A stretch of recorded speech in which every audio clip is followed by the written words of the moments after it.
You're watching ThoughtCast. I'm Jenny Attia, and I'm at the Harvard Bookstore in Cambridge, Massachusetts, which is celebrating the 10th anniversary of New York Review Books Classics, a book series devoted to the discovery of non-commercial literature that might otherwise escape our notice.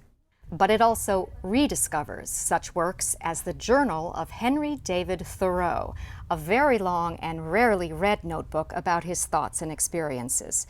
Let's ask Edwin Frank, the editor of the series, what makes Thoreau's journal a classic? Well, Thoreau is in the way that we use the word classic these days, is a kind of classic. He's not, I don't think there's much anybody contesting particularly that Thoreau should be considered a second-rank writer.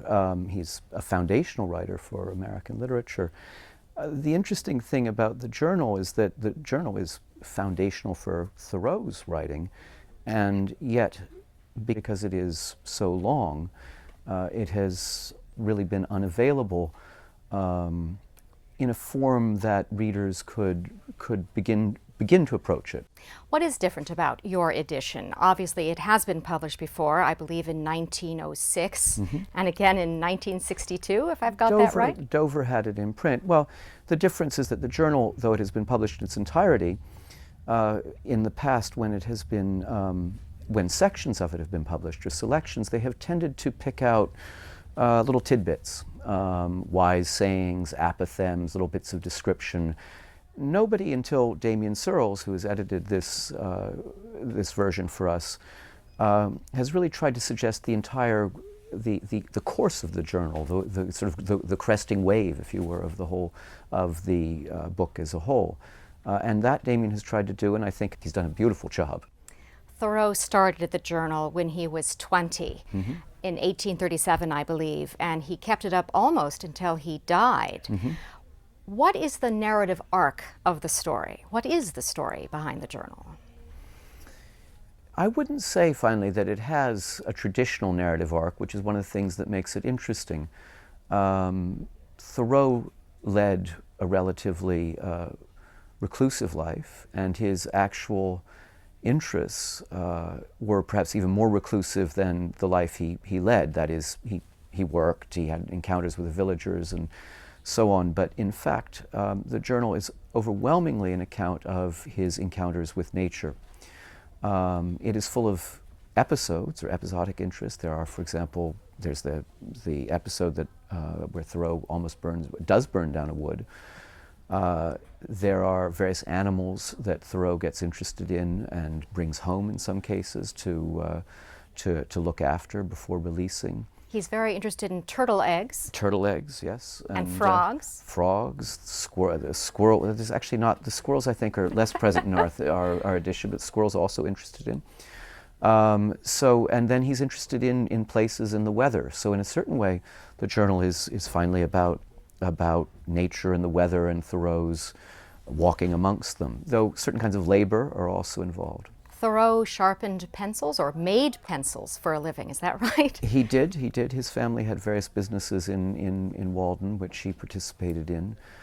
What is, I think, also interesting is that Thoreau was a very, very fine writer indeed. And though we have a sense of that from Walden, Walden is such an artifact, so worked up, that it's interesting to see in the journal a more improvisational side of Thoreau. Even though the journal itself was actually worked and revised and reworked and so on. So, well, that leads me to my next question. Yeah. This journal was obviously something that he thought was private, but he would excerpt from it, take passages, and put them into his published works. Do you know if he ever really did intend it to be published? He did revise it, as you say, when he was older.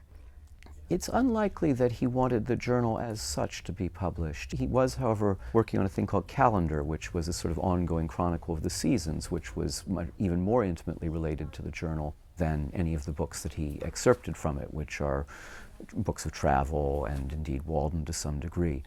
However, he was very much carefully setting the journal in order in the last months of his life when he knew he was dying. The journal stops just short of his death, several months short. I wish he had kept it up. I wish he had written about his death. In the end of the journal, he's talking about kittens and new life. It's interesting way to end. Well, it has, I think, a very beautiful last line of "Thus each wind is self-registering," which is, wind, of course, has always been a metaphor for inspiration, but also the sense of the wind inscribing itself upon nature, and that nature bears the trace of the most fugitive things, is both moving in its own right and perhaps all the more moving in the context of somebody who is losing his life. Let's take a look at the journal, Edwin. There's a passage from December of 1842 when he anticipates moving to Walden Pond. Would you read it? It's on page 20, I think. I want to go soon and live away by the pond, where I shall hear only the wind whispering among the reeds. It will be success if I shall have left myself behind. But my friends ask what I will do when I get there. Will it not be employment enough to watch the progress of the seasons? And then the next day he writes, I don't want to feel as if my life were a sojourn any longer. That philosophy cannot be true which so paints it. It is time now that I begin to live. He says, it is time now that I begin to live, but he chooses to live away from civilization and companionship in order to do so. Well, I mean, Thoreau is in a way a deeply private person, and again, one of the interests of the journal is to see a deeply private person reckoning with himself. But at the same time, it is a contemplative journal at a certain level, and so it is, in some sense, both personal but also impersonal, an effort to try and find in nature a mirror in which a mirror on which to dwell, which is Elizabeth Bishop. But anyway. In that passage, he says he's rejecting one philosophy, but he's taking up one of his own. What do you think is Thoreau's philosophy, Edwin? It's respect for and worship of nature? Well, again, it's interesting to see somebody working out his philosophy on a daily basis, because he is a philosopher who's is he a philosopher? He is a thinker whose thought emerges both in the act of writing and in the act of observation. There's certainly a very basic thing, is that it is a rejection of those things which are in the world in general considered marks of success. And he's very consciously stepping away from worldly success of that sort. What he wants and finds in nature is more complicated, because he starts as somebody responding to Emerson's call to go back to nature, but for Emerson, nature is an abstraction, whereas for Thoreau, it's deeply, deeply concrete. Wasn't he engaged in an experiment in living? He wanted to live this philosophy, not just talk about it? Yeah, well, he wanted it to emerge through his life and as a form of experience rather than as theory. Thank you, Edwin. I really appreciate your time. Sure, thank you.